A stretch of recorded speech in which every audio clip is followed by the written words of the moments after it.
Geoff,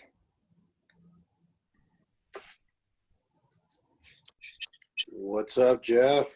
going on? How you doing? Doing good. All right, let's get this show on the road.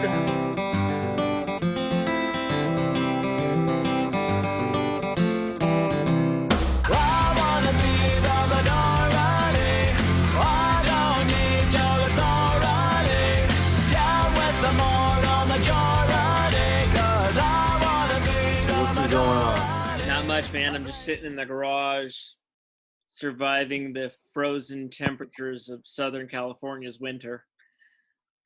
Yeah, I know, right? This 50 degrees is getting crazy. I know we have rain going on. I don't know what the heck is up with all this. It, I don't know. I thought winter was over. Yeah, I didn't even know we were going to have a winter this year. I thought we were just going to skip that. That's what we normally do. What have you been up to? Oh, not much. Throwing some darts. I went shooting with Miltonberger on Sunday. How'd that go? That was fun. Yeah. So when you go shoot in the desert, you just like pull off and be like, "Here's a dirt road. Nothing bad could happen here with some guns and some alcohol and some." No, I don't. I definitely don't drink when I'm shooting. That's But, probably a good call. Yeah. It's yeah, you go up to like Hodge Road, and that's the closest spot to us where it's legal to shoot solid projectile. Okay. So you go out there, you turn off. There's a ton of people just shooting against hillsides and stuff. Okay. Yeah, find yourself a Targets. backstop and throw out some targets and turn money into noise. Mm-hmm. Gotcha. what could go wrong? What about you? You got to come out with us one time, man. It's so much fun. Maybe one day. I told you I don't know if Tourette's and guns go together. I might just start shooting at who knows what. Who knows what kind of temptations I'll have. It may focus it in. It might, yeah. What about you? What have you guys been doing? Just same old, man. Going surfing. My daughter got her new board she shaped. This one right here. This Oh yeah, it's a 710. So I took that out single fin. So 710. That's pretty big for her, right? well, she was riding an 8.0 soft top, this white soft top that I had gotten. I got that board when I was doing surf lessons for a surf shop, and the surf shop, whenever the boards would start to like delaminate and break off and stuff, the surf shop would be like, well, we can't have this because it looks bad for our brand. We don't want like broken boards around. So they'd be like, can you throw it away in the dumpster on the way out? And I just throw it in my truck and drive it home. So I got like 2 or 3 boards that are all soft tops that I've had for like, I don't know, it's probably been 10 years. And they've lasted. The whiteboard, actually, the fins are shaved down a little bit because I accidentally drove off with it on my car, and it went flying, and it like hit the ground and just went and just like sanded the fins down, so it's really loose now. That sounds like a Geoff adventure right there. I've done that. I've done that with an outdoor shower once too, and I took it to REI all mangled and tangled up, and I said it broke, and they gave me a new one.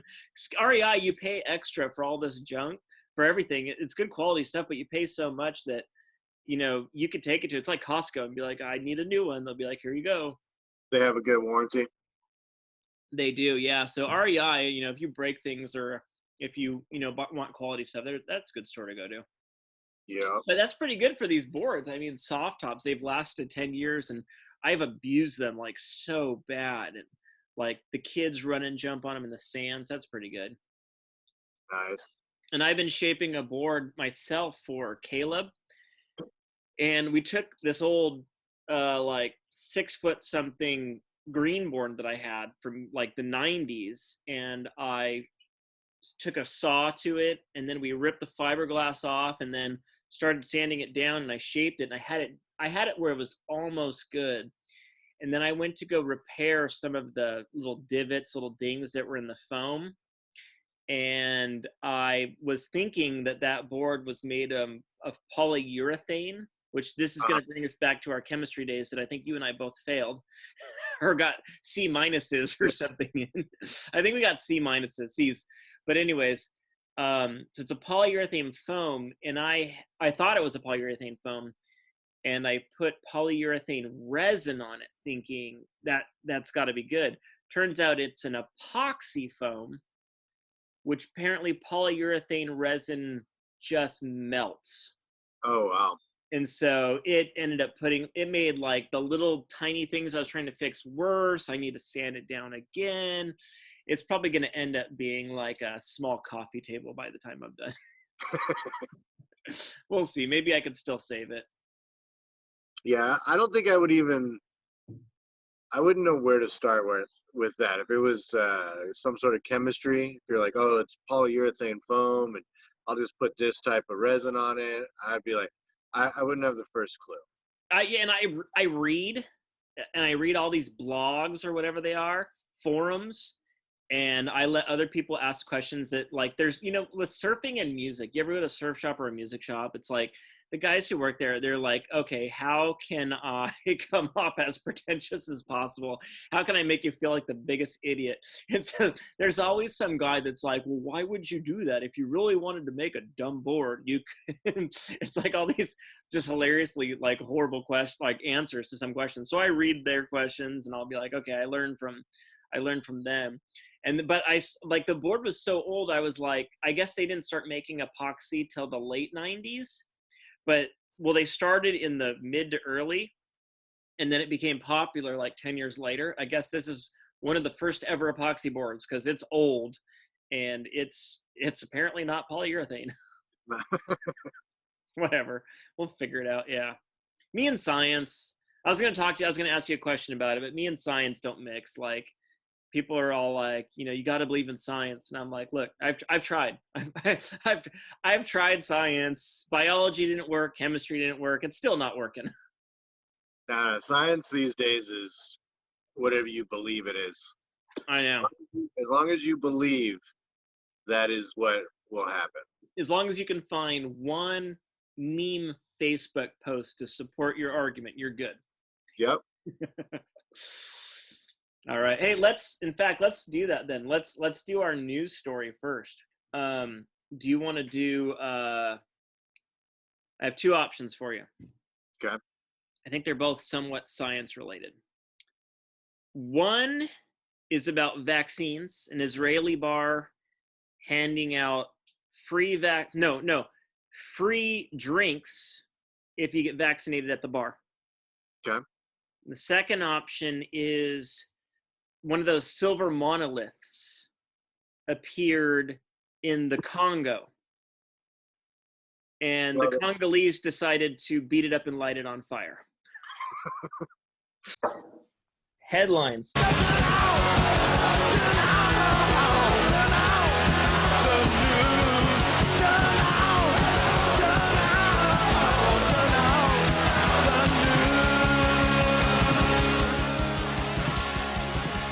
The monolith was a fun thing until they put it on YouTube. The guys who actually put them out, like the one in Utah, they made a video. They're from Australia, of them putting a monolith in, I believe, Utah. I think they put one in Spain, and they filmed them. So they filmed where they got these things made.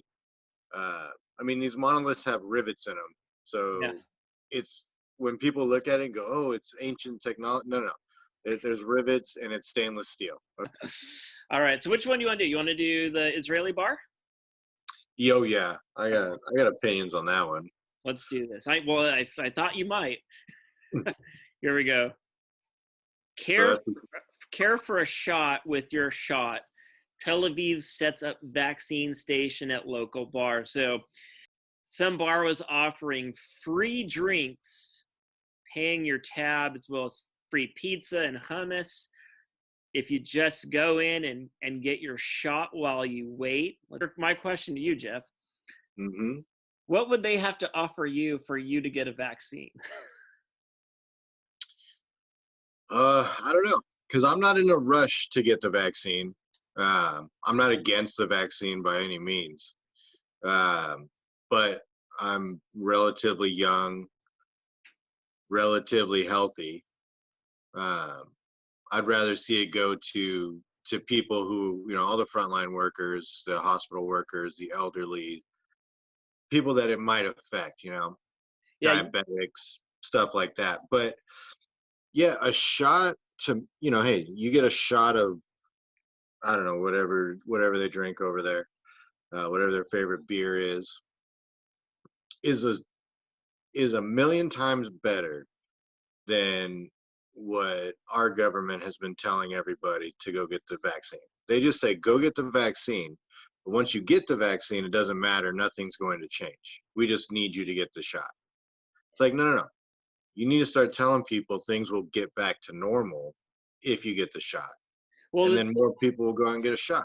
you summed it up pretty well compared to what me and Rachel were saying, because we're not against the vaccine. We're not like anti-vaxxers. Like you talk to someone who's against the shot and they'll throw out some crazy conspiracy stuff and you're like, The yeah. microchipping, yeah. And it's funny, like when I hear them, they take like some of my random thoughts that I do have and they just expand upon that. It's like their thinking never stopped, because I've had thoughts like, okay, like, what's in it? Like, I would rather be like, whenever I upgrade my phone, I let someone else get, 10.1 version and I let them work out all the bugs and then I get it when it's 10.2.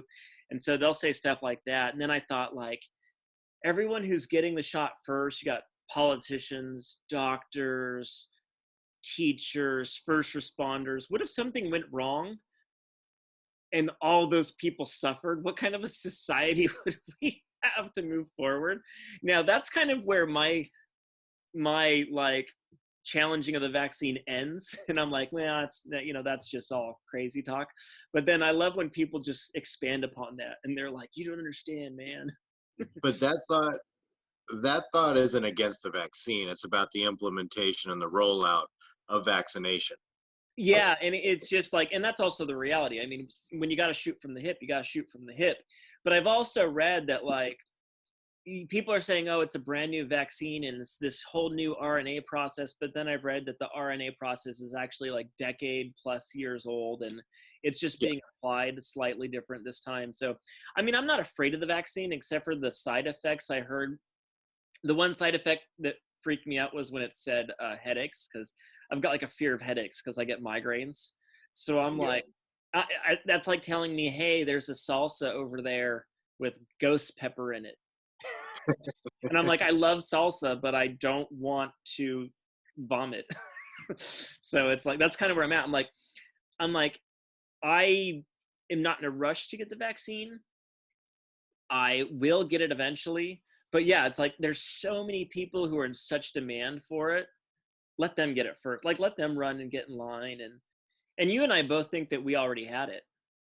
We I wonder if we still have antibodies, because I hear some of them are disappearing. But it's like we both will get it, but like I'm not in a massive hurry to go get it. I will get it. I think the thing that will get me, like I asked you, what would it take to get you to get your vaccine? And for me, it's like getting on a plane, like or something like that. It's like, oh, you need this before you go. I'll be like, yeah, for sure. Just give me a quick little stab. I'm there. Well, I think once they start mandating that stuff where you have to show your papers to move around, that's when I'm gonna fight back even more. Hmm. Because I I don't know, I am in no way anti-vaccine. Mm-hmm. And I've talked with Stace about this because she doesn't want to get it, at least until it's proven that it works, which it seems to be. But it's when they force you to do it. I don't think Oh you yeah. should be forced to do it. I don't think you should be forced to vaccinate your kids to take them to school. I've been saying it since the beginning of these lockdowns, but everything they've implemented has been an infringement on our First Amendment, because they say you can't go somewhere, you can't run your business, you can't gather with anybody. Uh, Now they're saying, unless you do this, or they're saying, okay, we'll let you do this, but you're going to have to follow these rules. Mhm. Well, that's not a right. That's a privilege. And I don't know. But again, who knows? I might end up getting the shot. I think I'm pretty far down the line on being eligible, but we'll see. Yeah. So Is that what this episode was about? Was vaccines? no. Let's get to this episode. Welcome to the Two Jeffs podcast. This is the podcast where Geoff and we get together and we listen to other podcasts, and then we talk about what they talk about, and we expand upon their conversation. So I used to say we would meet every other week, but really it's just whenever we feel like it, we can. Things aren't too crazy. We took about a 2-month break, but now we're back at it. So on the pace that we're going when we record, I guess the next one, depending on what Rob picks, but it could be Dr. Seuss getting canceled. Could be, I don't know, what happened 6 months ago. We'll figure that out. Yeah, believe it or not, we weren't canceled. We were just lazy. We'll just, yes. I don't think anybody who listens to this is going to have any trouble knowing that we're just lazy. Yeah, they're like, yeah, Yeah, that's Geoff. Hey, this is our 7th episode. They've done 6 more than we thought they would. Yeah. In this podcast, we listened to this podcast about 2 months ago. And so just showing how we are right there in line with breaking news. We're going over the GameStop fiasco and Robinhood and the stock market. So we listened to the Equity podcast.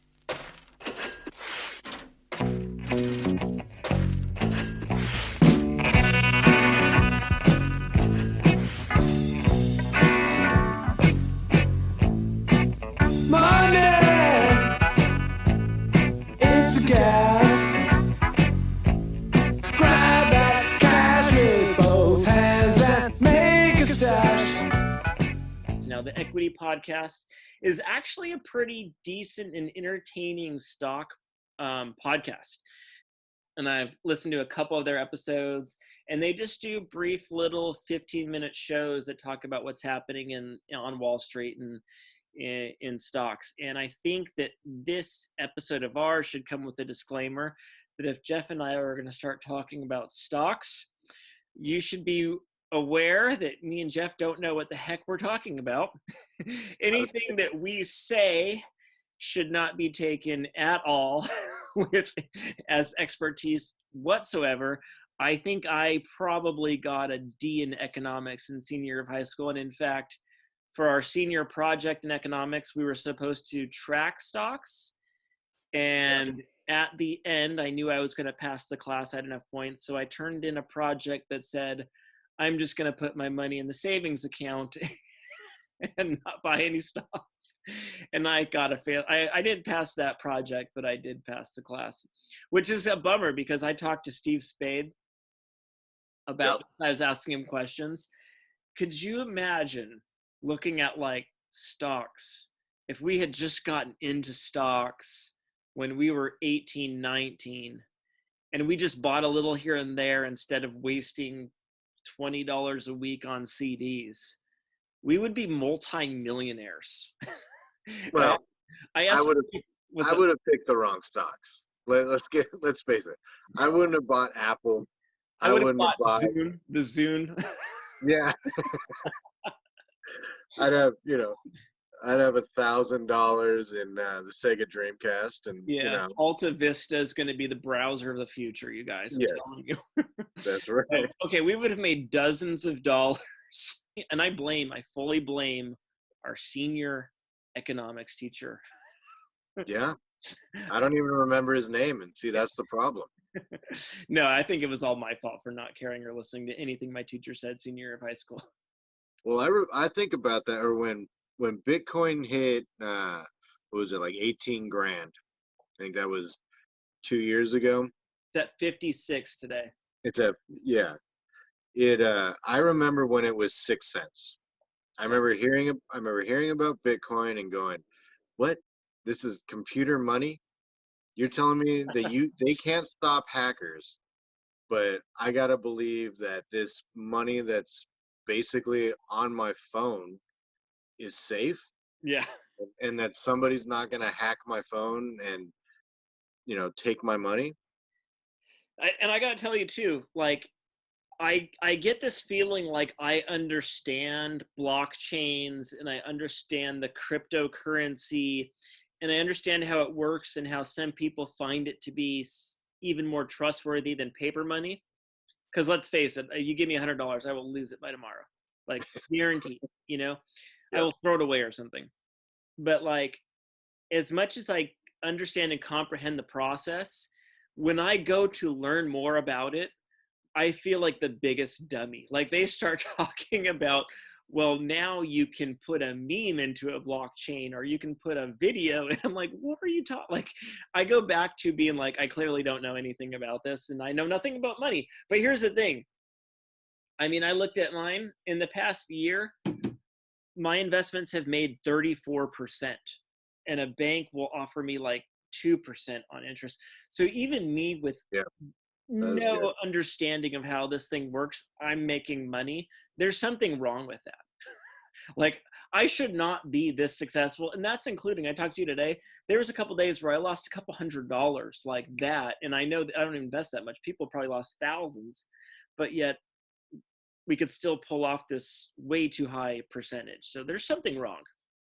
Well, so the equity podcast was talking about Robinhood and GameStop, and I remember you telling me a year, 2 years ago that, oh, hey, Robinhood's this cool app where you get to invest in stocks at however you want, and it's free. Well, I waited until GameStop was at like $400, and I said, well, maybe I should invest. I'm not buying GameStop because it's too high. Mhm. I took like $100 and I put it in. Plus, I had a whatever free stock that went from $2 to $70 a share. I'm like, oh, I'm gonna be a millionaire. You don't This even was know what the stock is, huh? No, I have no idea. It was some energy.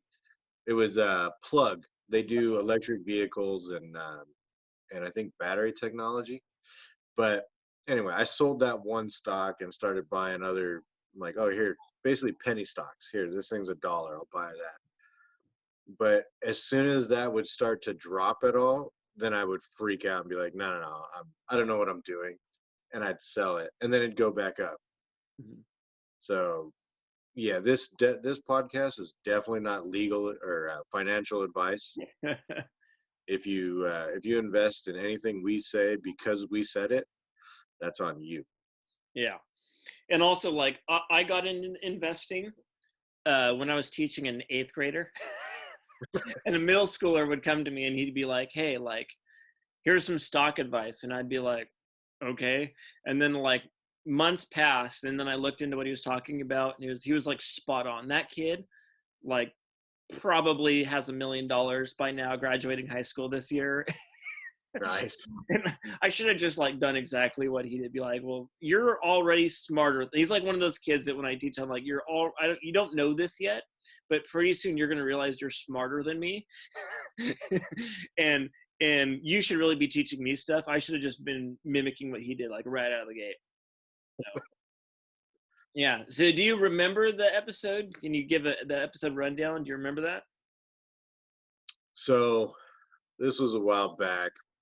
Well, it's only a 14-minute episode, and I it was right at the height of GameStop when Robinhood cut off trading of multiple stocks. I think it was GameStop, Nokia, Naked, AMC. There was 10 stocks Yeah. that basically Wall Street Bets on Reddit had found out that the hedge funds had been shorting. They're saying that this stock at its current price is overvalued and is going to go down. So they pay a premium to I don't know um, who trades, because there's all these, there's hedge funds, then there's different stock trade companies that Well, just buy and sell. Yeah, so this is kind of what the heart of the problem is. It's like people don't understand who Robinhood is.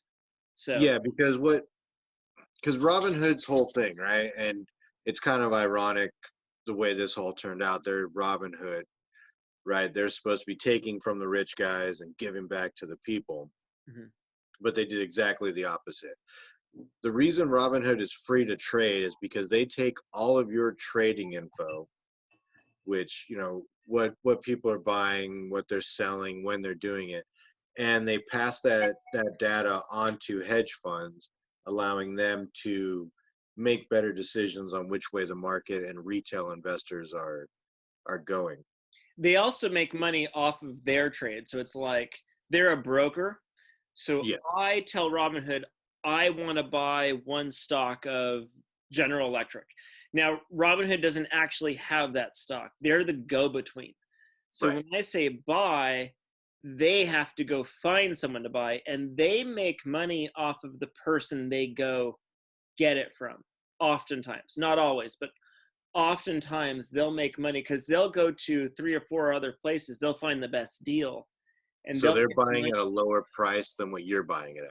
I don't want to say for sure that's accurate. I think that can be accurate sometimes, but I also think that they're going to other brokerage firms that are trying to sell. So if I'm trying to buy, Robinhood will say, I got this guy who wants to buy a General Electric, and he wants to buy it from, I could either go to brokerage firm A or brokerage firm B, and brokerage firm B will be like, I'll give you a penny on the dollar. I'm just making up numbers. Right. If you buy from us. And so they're getting business, and Robinhood's become such a big player that they want to deal with Robinhood. So they're not making money off us, the Robinhood customers, but they're making money off the people out there that they're buying from. I'd say that's probably true, but I'm going to guess that the majority of their income, of their revenue as a company, comes from selling your data. I It's the probably have same. We're not their customer. We're their product. that. Mhm. They say, look, I can get you all the data on what the average Joe, who's maybe investing $2,000 a year, uh, which I think that is a stat. It might be $2,000 a trade, Mhm. uh, is what the average investor makes. I probably skew that down as I'm like, yeah, I'm gonna put $5 into this company, or ten Yeah, bucks here. yeah. That's me too. I'm But like, I want one share. I just want one. I'm like the kid at like a candy store. Can I have one gun ball? Just one. Exactly. But they will then take those trades that you've made and say, hey, that's what these guys are getting into. Mhm. So so let me see if I remember this correctly. So GameStop, Wall Street Bets saw that GameStop was shorted at like 140%. Yeah, It which was is shorted more than how many stocks were available. right. And the guy, I don't remember his name. They call him Diamond Hands or whatever. Um, he said, "Look, if we buy this stock, it's going to raise its value. If we raise the value enough, then these hedge funds who bet against it are going to have to buy the stock Mhm. to cover um, their losses, Mhm. basically, and pay back what they shorted." Mhm. Which in turns, as they buy that stock, raises the price of that. So they were playing this game against the hedge fund, saying, well, let's see how far we can take this. Yeah. And I think at the top it was at $510 or Yeah, it was something ridiculous like that. And so what happens from there is like people are right when people were selling and selling and selling GameStop, like this is where it gets shady. Either Robinhood shut off trading to protect the hedge fund rich people, or Robinhood legitimately could not find people to buy and sell from because other brokerage firms also shut it down. So, like, well, either there's also I'm sorry, there's no, also is it the FCC? yeah, SEC. Um, they set limits on how much Robinhood had to have basically in the bank to cover these investments. Right. Yeah. So, a percentage. So if there was $5 million in GameStop, they had to have $500,000 set away to pay out when people started to basically cover those sells. Same with like a casino. Like if I went into a casino and I said I'd like to make a $5 billion bet on blackjack, they'd be like, we can't cover that. If you win, we can't pay you. So it's like Robinhood was in a position where they literally, potentially, arguably they said, no, we cannot do business with this anymore. We need to shut down, or else potentially Robinhood could lose everybody's money. But see, and then that's where you get into the problem where on day one when they stopped the trading on, and see, this is the weird thing, is that you could not buy more GameStop or Nokia or AMC. You could only sell it. Right. And I forget who the CEO of GameStop is. He's that weird looking dude. But he went on TV and said, no, we don't have an equity issue. It's not an issue of not having money. He said, we're trying to protect these retail investors. We don't believe they know what they're doing, basically. And they could. And that's the thing too, with the Reddit guys telling everybody to buy, it's very close to what they call that pump and dump. You get everybody to buy, you build everything up, you build up your equity in that stock, and then you sell it. Well, the last guy holding the bag is going to lose a ton of money. We're going to listen to them explain it. But the experts? Yeah, we're going to listen to the actual podcast. But to make it more interesting, as we do now in this podcast, we're going to slow it down a bit. This is a good explanation of what you're just talking about. Money for Robinhood. The bulk of their money comes from options trading order flow. And those are the people they pissed off today. Those are the people that now may not have confidence in their service. Honestly, I mean, I don't want to get too far ahead of this and end up wrong and have Robinhood calling me, but I think it's pretty bad for their brand. I think this is not a great moment, and I think, when you offer people with less financial acumen options and other more exotic trades, so that way they can around and find out, and then they around and find out, and then you get by finding out, it's not good for anybody. I mean, I don't know what to do with this. It's one of those situations like if you give children matches and they burn their hair and you take away the matches and the child cries, no one's happy. All right. I don't know if I completely agree with that analogy because the kids in that analogy would be the investors, right? Would be the Redditors and everybody. It would be like you and me, who we honestly say, we just talked about, I don't know what options are. Like, I get what options are, but I don't. Yeah. I understand every word that guy said, but when you put them together in a sentence, I have no idea what they mean. Yeah. It's like watching hockey or like cricket.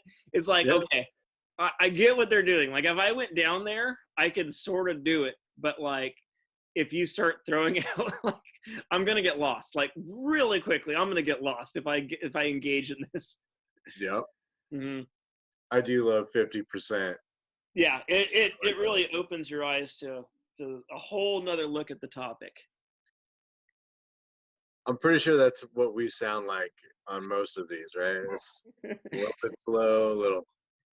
Yeah, people need to actually speed us up to make it actually worthwhile to be like, let's speed these guys up. Let's see what they would sound like on meth. But I gotta say, it was, I mean, I know we're late to this topic, but that whole GameStop, Reddit, what they call it, short squeeze, Hmm. was fun to watch. Oh man, it was great. It was like so entertaining. They need to make a movie out of that. Like I've seen The Big Short with the real estate. I'm watching the show Billions right now on Prime. If you haven't seen it, it's a great show. Billions with That's on Prime. yeah, it's with Paul Giamatti, who's famous for being the son of former baseball commissioner Bart Giamatti, and it's got a couple other people in it, but it's a great show. I'm on season 2, so it's like all these shows, they're super exciting for me. So they need to make a show out of this one. Well, you know what made me angry is this whole thing made me agree with like far left Democrats like AOC and Bernie Sanders, where I'm like, yeah, I totally agree with you right now. Right? Screw these hedge funds, Yeah. you know? Hmm. Yeah, And nobody's crying for the hedge funds. no, but seeing that was the thing. Did you watch any of the Senate hearings or was it the House hearings? I think I saw like 1 or 2 clips, but I didn't watch They them. had Maxine Waters was the chairwoman. Hmm. And then I'm not sure how big the committee was, 20, 25. Uh, you had Republicans defending the hedge funds, defending Robinhood. And I was like, oh, you're a piece of right? Like, come on, these guys didn't do anything wrong. They they saw how the game was played and they used it to their advantage. Yeah. I don't think that I don't know, I guess time will tell if GameStop just completely drops off the map and does go bankrupt. Maybe it was a pump and dump scheme. Well, I'm still surprised that every week there's this. It does. It spikes at least a couple times a week, if not every day. Like I'm surprised it's still happening. Like I thought this was a 1 week thing, but it's still going on, which is nuts. Like, come on, GameStop. It's like, Yeah, what's going on with it's that? it's a brick and mortar store. Hmm. Amazon, what's Amazon at now? Are they at $1,000 a share? I think they're at 3. I get Amazon and Google mixed up all the time. Let me look. Amazon is 3057 right now. Okay. And I see those trucks all over now too. The Mercedes trucks. I mean, especially in the lockdown, Hmm. if you needed, well, even if you just wanted something, where did everybody go? They went to Amazon. You're bored. You go buy something. Yeah. You looked it up, it got delivered to your house. Here's my one thing though that I think is actually kind of smart. When I think of like, okay, Amazon is the solid stock that's been good, but it's like when I see that like Amazon, and this is what the kid taught me. He's like, don't buy Amazon, buy Shopify, which is the program that Amazon and all these other online companies are using. So it's like Amazon can go up or down, but Shopify is like the guy behind the guy that's just going well. So when I see like, Amazon, what are all the trucks, that they're buying? They're buying Mercedes. Okay, well, it's like what, engine or what, solar, whatever is Mercedes using. And then kind of go down the line and see what businesses are going to be pumped up because of this one, little scheme that Amazon has going on. That makes total sense because I mean, just that one free stock I got, which was Plug. Yeah. Uh, the reason it went up was because that company made a deal with another company, and they were going to produce electric cars or electric forklifts or something like that. Yeah. So everyone was like, "Oh, well, then this company is going to be making a lot more stuff. They're going to be doing," and then that one shot up, 200%. Yeah, and I got lucky on a couple of those. Like I think I bought Vivint Solar when I think BMW partnered with them or something like that, and that shot Vivint Solar skyrocketing because of some other more popular companies. So it was like that's that's like my one stock tip I ever go to is like, well, who's the guy behind the guy? Yeah. Yeah, and it worked. My problem is I don't know. I don't have the interest in doing research. Oh, I always just happen upon it, dude. I like luck into things where I'm like, I like see something, I'm like, oh, well, that makes sense. Yeah. Yeah, but like I said, my whole thing is I just throw in enough that I am not worried about losing each month. I think about 75% of everything I invest is like long-term stuff, but the other 25% is like I'm looking for to see like what's going to make me money right now. Oh, Bitcoin just dropped yesterday. Maybe it's going to go up today.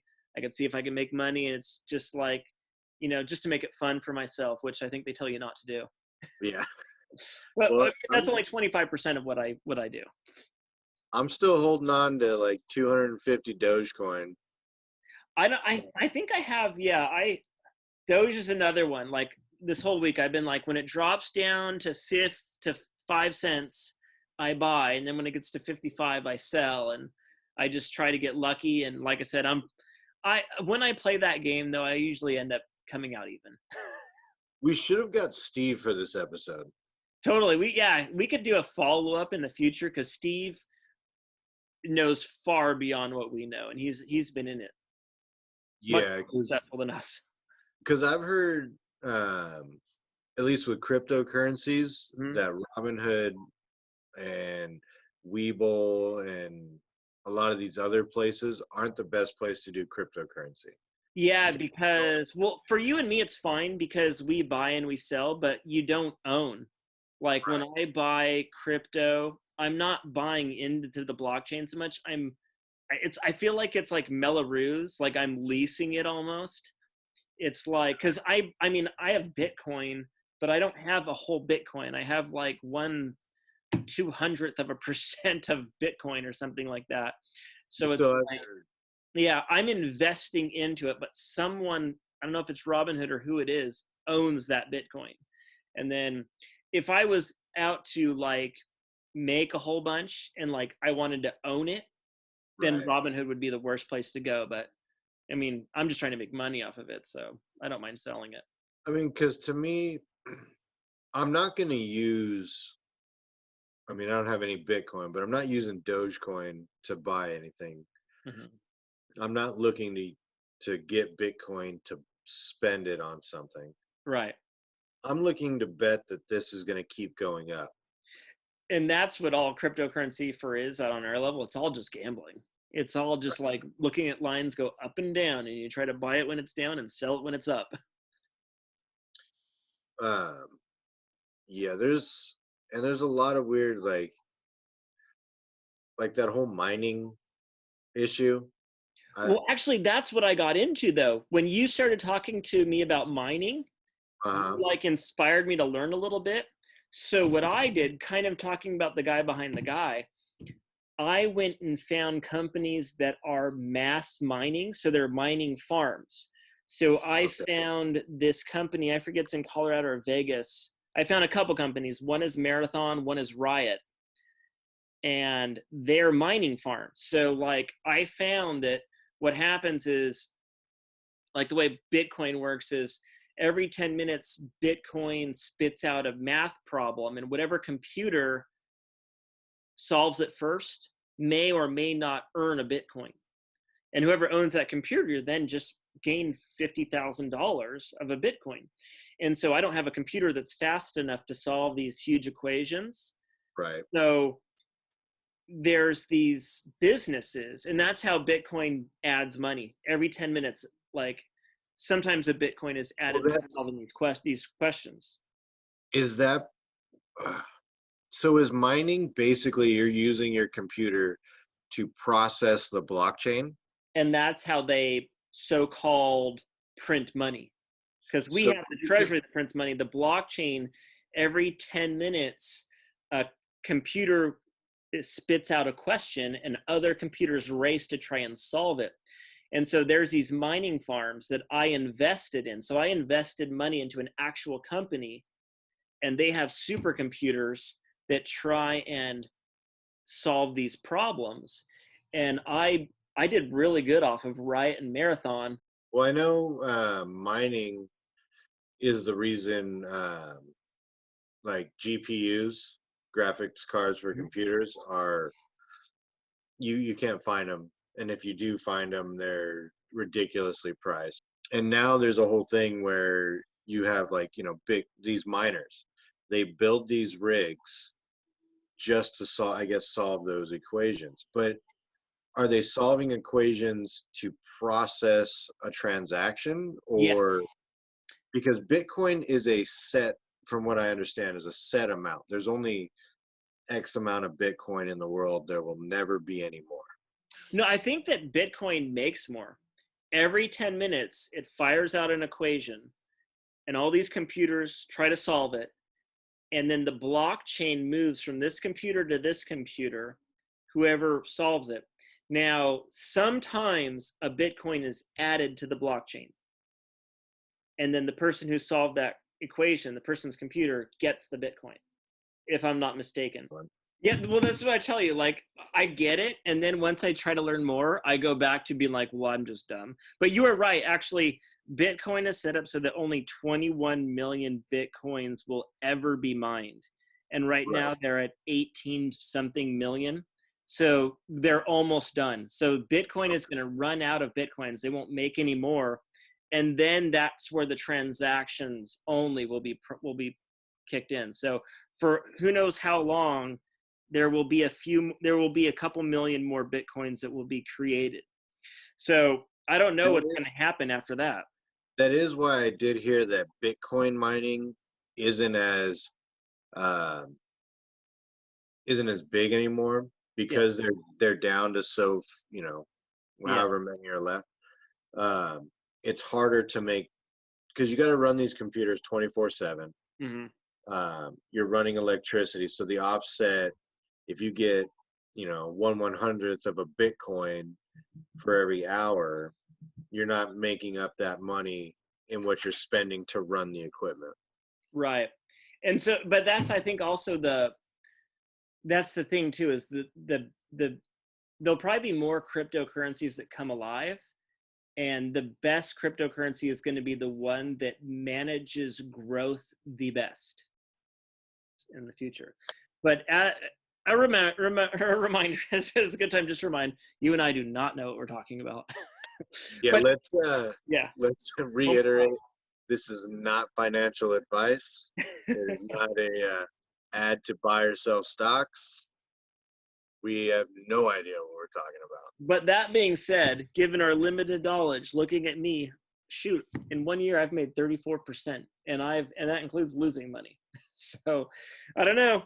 I suggest, if I were to give someone advice, someone who's wanting to get into it, do it like how I suggest gambling. When you go to Vegas, I say take everything that you don't mind losing for entertainment, and that way if I gamble $100 and I only lose 50, I feel like I made 50. And then slowly learn. Maybe it's $100 a month for a while, and then if you feel you want to add more, and then also have other plans for your future, like a 401 whatever, and retirement plans, and all that other stuff separate. Maybe have someone handle the long-term plan for you. Yeah, if you're listening to us, don't quit your day job and start day trading. Or do it. Why not? Live a little. Do what makes you happy, but I'm not telling you. Don't use me as go do this. Yeah. I'll convince you to do some other dumb stuff. Yeah. All right, I got to get going, Geoff. Yeah, definitely. All right. It was good talking to you, man. It's been a while. I'm glad we got into it. So coming down the pike, though, okay, so Rob does want to do it with us. He hit me up. He's like, hey, I got an episode for you. So he's going to pass us an episode.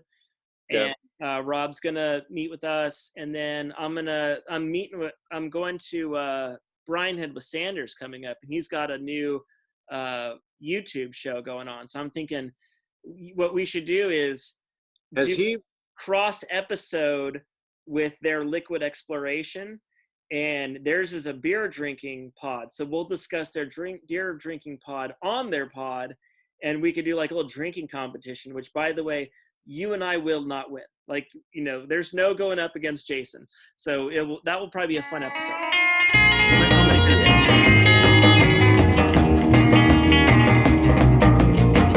Your loving give me such a thrill, but your loving don't pay my bills. I need money, that's what I want. Give me money.